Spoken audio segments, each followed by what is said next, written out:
نحمده ونصلي على رسوله الكريم اما بعد فاعوذ بالله من الشيطان الرجيم بسم الله الرحمن الرحيم ان الله لا يغير ما بقوم حتى يغيروا ما بانفسهم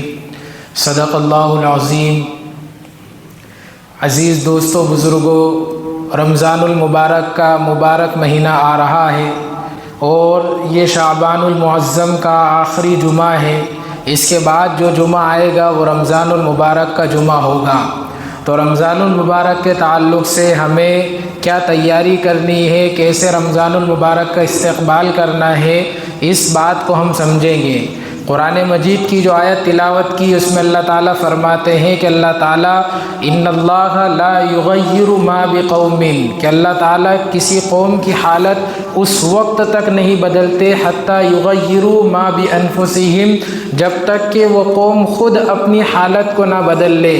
اس آیت کی روشنی میں ہمیں سمجھنا ہے کہ اگر ہم اپنی زندگی میں تبدیلیاں چاہتے ہیں، اپنے اندر بدلاؤ چاہتے ہیں، ہم کامیابی چاہتے ہیں، کامرانی چاہتے ہیں، آخرت کو بہتر بنانا چاہتے ہیں، تو ہمیں خود اپنے اندر تبدیلی لانا ہوگی۔ ایسا نہیں ہوگا کہ ہم خود نہ چاہیں اور ہماری زندگیوں میں تبدیلی آ جائے۔ قرآن مجید میں اللہ تعالیٰ فرماتے ہیں انلزمکموہا وانتم لہا کارہون، کہ اگر تم نہیں چاہتے ہو تو تمہیں زبردستی تم پر یہ چیز تھوپی نہیں جائے گی۔ تو معلوم ہوا کہ اگر ہم کامیابی چاہتے ہیں، کامرانی چاہتے ہیں، رمضان المبارک میں اپنی زندگی کو بہتر بنانا چاہتے ہیں، زیادہ سے زیادہ عبادت کرنا چاہتے ہیں اور یہ چاہتے ہیں کہ رمضان المبارک ہمارا کامیابی کے ساتھ گزرے، بہترین طریقے کے ساتھ گزرے، تو ہمیں اس کے لیے تیاری کرنا ہوگی۔ اگر ہم تیاری نہیں کریں گے اور یوں ہی بیٹھے رہیں گے تو یہ رمضان المبارک بھی ہمارا پچھلے رمضان المبارکوں کی طرح یہ رمضان بھی اسی طریقے سے گزر جائے گا۔ ہمیں پلاننگ کرنی ہوگی، تیاری کرنی ہوگی کہ ہمیں کہاں نماز پڑھنی ہے، کہاں تراویح پڑھنی ہے، کتنے قرآن مجید ہمیں اس رمضان میں مکمل کرنے ہیں، زکوٰۃ کسے دینی ہے، کب دینی ہے، کب ذکر و اذکار کرنا ہے، ساری پلاننگ ہمیں کرنا ہوگی، تب جا کر ہمارا نظام یہ درست ہوگا اور ہم صحیح طریقے سے رمضان المبارک کو گزارنے والے ہوں گے۔ ہمیں اپنے اکابر کو دیکھنا چاہیے، صحابہ اکرام کو دیکھنا چاہیے، تابعین کو دیکھنا چاہیے کہ وہ رمضان المبارک کی تیاری کس طریقے سے کیا کرتے تھے۔ ہم اگر کتابوں کو پڑھیں اور مطالعہ کریں تو ہمیں معلوم ہوتا ہے کہ ہمارے اکابر کی رمضان المبارک کے آنے سے پہلے دعائیں شروع ہو جایا کرتی تھی۔ نبی کریم صلی اللہ علیہ وسلم بھی رجب کے چاند ہی سے دعا کیا کرتے تھے، اللہم بارک لنا فی رجب و شعبان و بلغنا رمضان، کہ اللہ ہماری عمروں میں برکت دے، رمضان کا چاند دکھا دے، جس طرح تو نے رجب کا دکھا دیا، شعبان کا دکھا دیا، اسی طرح رمضان المبارک کا بھی چاند ہمیں دکھا دینا۔ اور اسی طرح ایک دعا اور ہمارے بزرگان دین کیا کرتے تھے کہ اللہم سلمنی لرمضان، کہ اللہ ہمیں رمضان المبارک کے لیے سلامت رکھ۔ یہ بہت ہی جامع دعا ہے، ہمیں یاد ہونا چاہیے اور ہمیں اسے پڑھنا چاہیے۔ کیا فرما رہے ہیں اس کے اندر؟ اللہ تعالیٰ سے دعا کی جا رہی ہے، اے اللہ مجھے رمضان المبارک کے لیے سلامت رکھ، یعنی صحت دے، تندرستی دے، بیماری نہ دے، قرضہ نہ دے، ٹینشن نہ دے، یعنی یہ نہ ہو کہ رمضان المبارک کا مہینہ تو مجھے ملے لیکن میں بیمار ہوں، رمضان المبارک کا مہینہ مجھے ملے لیکن میں قرضے میں ہوں، میں ٹینشن میں ہوں۔ اس طریقے سے نہ ہو، تاکہ میں رمضان المبارک کے جو انوارات ہیں، جو برکات ہیں، جو عبادات ہیں، میں ان کو کر سکوں، ان سے محروم نہ رہ سکوں۔ اس لیے رمضان المبارک کو مجھے رمضان المبارک کے لیے سلامت رکھ، وسلم رمضان علی، اور رمضان المبارک کو بھی میرے لیے سلامت رکھ۔ ایسا نہ ہو کہ رمضان المبارک کا مہینہ تو مجھے ملے لیکن حالات ایسے نہ ہو کہ رمضان المبارک میں ہم عبادات کر سکیں، کرفیو جیسا ماحول ہو جائے، غزہ جیسے حالات ہو جائے، جنگ ہو جائے، دہشت والا ماحول ہو جائے، جس کی وجہ سے صحت ہے، تندرستی ہے، لیکن ماحول نہیں بن پا رہا ہے، مسجدوں میں تالے لگ گئے، عبادتیں نہیں کر پا رہے ہیں، ایسے حالات نہ ہوں۔ اس لیے مجھے بھی سلامت رکھ اور رمضان المبارک کو بھی میرے لیے سلامت رکھ، وَتَسَلَّمْهُ مِنِّي مُتَقَبَّلًا، اور جو عبادت ہم کریں ان عبادتوں کو تو قبول بھی کر۔ ایسا نہ ہو کہ رمضان المبارک کا مہینہ ملے، میں صحت مند بھی ہوں، تندرست بھی ہوں اور حالات بھی اچھے ہوں اور میں عبادتیں بھی کروں، لیکن میری وہ عبادتیں قبول نہ ہوں، ایسا نہ ہو۔ اگر میری عبادتیں قبول نہیں ہوئی تو میرا رمضان المبارک یہ میں محروم رہوں گا۔ اس لیے ہمیں اس دعا کو پڑھنا چاہیے اور اللہ تعالیٰ سے دعا کرتے رہنا چاہیے کہ اللہ جو بھی ہم عبادتیں کریں ہماری ان عبادتوں کو قبول فرما، اگر ہماری یہ عبادتیں قبول نہیں ہوئی تو ہم محروم ہوں گے۔ تو ہمیں رمضان المبارک کی تیاری کرنا ہے، دعائیں کرنا ہے، اور جتنا ہو سکے رمضان المبارک کے لیے ہمیں اپنے آپ کو تیار کرنا ہے۔ رمضان المبارک کی تیاریوں میں سے سب سے بڑی تیاری یہ ہے کہ ہم اپنے گناہوں سے توبہ کریں۔ گناہ اتنی بری چیز ہے، یہ دیمک کا کام کرتی ہے۔ گناہ ایسی چیز ہے کہ جب تک انسان کی زندگی میں گناہ ہے اسے عبادتوں کی توفیق نہیں ملے گی۔ رمضان المبارک کا مہینہ ملے اور انسان گناہوں میں لگا ہوا ہے تو اسے عبادتوں کی توفیق نہیں ملے گی۔ جب وہ عبادتیں نہیں کر پائے گا تو رمضان المبارک کے انوار و برکات اور عبادتوں سے وہ محروم رہ جائے گا۔ اس لیے ہمیں چاہیے کہ ہم گناہوں سے توبہ کریں تاکہ ہمیں عبادت کی توفیق ملے۔ اور جو روزے کا بنیادی مقصد ہے تقوی کا حاصل ہونا، قرآن مجید میں اللہ تعالیٰ نے روزے کی فرضیت کی وجہ بتائی۔ یا ایھا الذین آمنوا، اے ایمان والو، کتب علیکم الصیام، تم پر روزے فرض کیے گئے، کما کتب من قبلکم، جس طرح کہ تم سے پہلے لوگوں پر فرض کیے گئے، لعلکم تتقون، کیوں فرض کیے گئے؟ تاکہ تم کو تقوی حاصل ہو، پرہیزگاری اور اللہ تعالیٰ کا ڈر تمہیں حاصل ہو۔ تو روزے کا جو مقصد ہے تقوی، یہ اسی وقت حاصل ہوگا جب ہم گناہوں سے اپنے آپ کو بچا رہے ہوں۔ اگر کوئی شخص عبادتوں پر عبادتیں کر رہا ہے، نمازیں وہ پڑھ رہا ہے، تلاوت وہ کر رہا ہے، روزے وہ رکھ رہا ہے، جماعتوں میں وہ جا رہا ہے، ہر نیک کام وہ کر رہا ہے، لیکن ساتھ میں وہ گناہوں کو بھی کر رہا ہے، تو تقوی اور پرہیزگاری اسے کبھی حاصل نہیں ہوگی، اس کی زندگی میں نورانیت کبھی نہیں آ سکتی۔ اس کی مثال ایسی ہے کہ ایک جگہ، ایک محلے میں ایک کنواں تھا، اس کنویں کے اندر چوہا گر گیا، اور چوہا جب گر کر مر گیا تو پانی میں بدبو آنے لگی، تو کسی نے مولوی صاحب سے جا کر پوچھا کہ چوہا گر گیا ہے، پانی میں سے بدبو آ رہی ہے، تو کیا کرنا چاہیے؟ تو ان مولوی صاحب نے بتایا کہ 20 سے 30 ڈول تم نکال دو، جب یہ تم کر لوگے تو اس سے تمہارا کنواں پاک ہو جائے گا اور یہ بدبو جو آ رہی ہے وہ بھی ختم ہو جائے گی۔ وہ گیا اور جلدی سے جا کر اس نے 20 سے 30 ڈول نکال دیے، لیکن اس کے باوجود بھی جب پانی دیکھا تو پانی میں بدبو آ رہی ہے، تو اس نے زمزم کا پانی لیا 1 لیٹر، اور وہ 1 لیٹر پانی کنویں کے اندر ڈال دیا۔ اس کے بعد پھر پانی نکالا تو اب دیکھا کہ پانی میں سے پھر بھی بدبو آ رہی ہے، تو وہ پھر مولوی صاحب کے پاس گیا اور جا کر پوچھا کہ 20 سے 30 ڈول نکال دیے اور زمزم کا پانی بھی ملا دیا، اس کے باوجود یہ ہے کہ کنویں کے پانی میں سے بدبو آ رہی ہے۔ تو مولوی صاحب نے پوچھا کیا تم نے اس چوہے کو نکالا؟ تو اس نے کہا کہ ہم نے چوہے کو تو نہیں نکالا، چوہا ویسے ہی پانی کے اندر ہے۔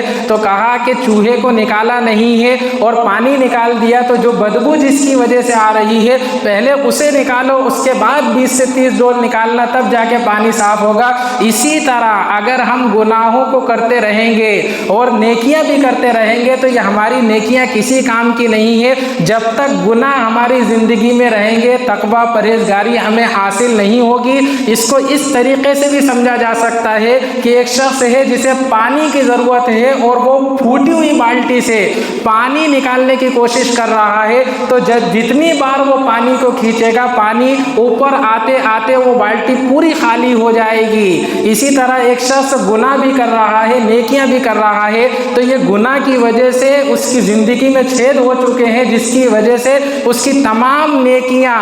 بہہ جائیں گی۔ جس طرح پھوٹی ہوئی بالٹی سے پانی بہہ جاتا ہے، پانی اس میں بھرا بھرا نہیں رہ سکتا، اسی طرح گناہ والی زندگی کے ساتھ یہ نیکیاں جمع نہیں ہو سکتی۔ اور یاد رکھیے انسان متقی گناہوں کو چھوڑنے سے بنتا ہے، زیادہ عبادت کرنے سے کوئی متقی نہیں بن سکتا۔ نبی کریم صلی اللہ علیہ وسلم سے ایک صحابی نے پوچھا کہ میں سب سے زیادہ متقی بننا چاہتا ہوں، تو مجھے کوئی فارمولہ بتائیے، کوئی ایسی چیز بتائیے جسے کر کر میں متقی بن جاؤں، اللہ تعالیٰ کا ڈر تقوی مجھے حاصل ہو جائے۔ تو حضور نے فرمایا اتقی المحارم تکن اعبد الناس، کہ گناہوں کو چھوڑ دو تم سب سے بڑے متقی بن جاؤ گے۔ حضور نے یہ نہیں کہا کہ نیکیاں کرو، نمازیں پڑھو، تہجد پڑھو اور نفل کرو اور زکوٰۃ دو اور لوگوں کی مدد کرو اور بڑے سے بڑا نیک کام کرو، یہ نہیں فرمایا، بلکہ یہ فرمایا کہ گناہوں سے اپنے آپ کو بچا لو۔ گناہوں سے جس آدمی نے اپنے آپ کو بچا لیا وہ اس دور کا سب سے بڑا متقی ہے، بھلے ہی وہ زیادہ سے زیادہ عبادت نہ کرے۔ اس لیے گناہوں کو اپنی زندگی سے پاک کرنے کی ضرورت ہے، اور یہ رمضان المبارک کی تیاریوں میں سے ایک بڑی تیاری ہے، ہم گناہوں کو چھوڑ دیں اور گناہوں سے توبہ کریں تاکہ ہمیں رمضان المبارک کے عظیم مہینے میں عبادتوں کی توفیق ملے اور ہم زیادہ سے زیادہ یہ عبادت کریں اور اپنی زندگی کو بہتر بنائیں۔ رمضان المبارک کا مہینہ مل جانا یہ اللہ تعالیٰ کی طرف سے ایک بڑی نعمت ہے، اور اس پر جتنا شکر ہو سکے ہمیں اتنا شکر کرنے کی ضرورت ہے کہ اللہ تعالیٰ نے ہمیں یہ موقع دیا کہ ہم عبادت اس مہینے میں کر سکے، ورنہ ہمارے کتنے ہی دوست و احباب، کتنے ہی رشتہ دار، کتنے ہی ملنے والے پہچاننے والے جو پچھلے سال ہمارے ساتھ تھے اس سال وہ ہمارے ساتھ نہیں ہے، رمضان المبارک کا مہینہ انہیں نہیں مل رہا ہے، ہمیں مل رہا ہے۔ اس پر جتنا شکر ہم کر سکیں ہمیں شکر کرنے کی ضرورت ہے، اور زیادہ سے زیادہ اس کی قدر کر کر اپنی آخرت کو بنانے کی ضرورت ہے۔ ہم جتنی عبادت کریں گے اتنا ہم اپنے درجات کو بلند کریں گے۔ نبی کریم صلی اللہ علیہ وسلم کے زمانے میں دو صحابہ ایک ساتھ مسلمان ہوئے، اور ایک ساتھ مسلمان ہونے کے بعد ایک صحابی غزوے میں چلے گئے، جنگ میں چلے گئے، اور جنگ میں جانے کے بعد وہ شہید ہو گئے۔ دوسرے جو صحابی تھے جو ایک ساتھ مسلمان ہوئے تھے، ایک سال کے بعد ان کا انتقال ہوا۔ کسی نے خواب میں دونوں کو دیکھا، اور دونوں کو دیکھنے کے بعد اس شخص نے ان صحابی نے یہ دیکھا کہ دونوں کھڑے ہوئے ہیں، اور فرشتہ آیا، پہلے ان صحابی کو بلا کر لے گیا جن کا ایک سال کے بعد بستر پر انتقال ہوا، ان کو پہلے بلا کر لے گیا، اور پھر تھوڑی دیر کے بعد ان صحابی کو بلایا جو غزوے میں گئے تھے، شہید ہو گئے تھے۔ تو جب انہوں نے یہ دیکھا تو انہیں بہت زیادہ تعجب ہوا اور بہت زیادہ فکر بھی ہوئی، پریشانی بھی ہوئی کہ ایک وہ صحابی ہیں جو شہید ہوئے ہیں، شہادت کا درجہ یہ بہت بلند درجہ ہے، بہت بلند مقام ہے، جس کو مل جائے خون کا قطرہ زمین پر گرنے سے پہلے اللہ تعالیٰ شہید کی مغفرت کر دیتے ہیں، بخشش کر دیتے ہیں۔ تو ایک طرف وہ شخص ہے جو شہید ہوا ہے، اور ایک طرف وہ ہے جو بستر پر جس کا انتقال ہوا ہے، لیکن پھر بھی جو پہلے بلاوا آ رہا ہے وہ بستر پر انتقال والے کا بلاوا آ رہا ہے، تو بہت زیادہ فکر مند ہوئے۔ وہ نبی کریم صلی اللہ علیہ وسلم کے پاس گئے اور جا کر اپنے خواب کو بتایا کہ ایک طرف شہید ہیں، دوسری طرف وہ ہیں جن کا بستر پر انتقال ہوا ہے، لیکن پہلے بلاوا ان کو بلایا جا رہا ہے، جنت کا فیصلہ پہلے ان کے لیے ہو رہا ہے، جو بستر